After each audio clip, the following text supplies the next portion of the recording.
HSC পরীক্ষায় পাশ করার জন্য আপুরা কাপুরের মধ্যে নকল নিচ্ছে। অন্যদিকে আমার সারা বছর ভিপিএন ইউজার বন্ধু পরীক্ষার হলে গিয়ে মশা ধরে মশার সাথে কি মারামারি করতেছে। আসলে বোর্ড এক্সাম মানেই, আর এখন তো শুরু হয়ে গেছে এইচএসসি ক্যান্ডিডেটদের মরণের সাথে উলঙ্গ ফাইট। বলেন কি? মানে কেউ বই পড়ে রাস্তার পাগল হয়ে যাচ্ছে, তো কারো বই পড়তে পড়তে মাথার প্রসেসরে হিটআপের ইস্যু দেখা দিচ্ছে। এত কষ্ট করে লেখাপড়া করার পরও যখন কোনো এক বন্ধু এসে A+ নিয়ে চ্যালেঞ্জ করে যায়, যদি A+ পাস কুত্তা দেয়া চোদা আমি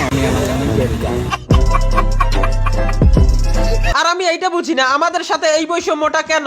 যখন কোনো মেয়ে পরীক্ষার্থী পরীক্ষার হলে যেতে দেরি করে ফেলে তখন লে পুলিশ। নিজের মোটরসাইকেলে আওয়াল সিদ্ধেশ্বরী ডিগ্রি কলেজ কেন্দ্রে পৌঁছে দেন শিক্ষার্থী সুমাইয়াকে।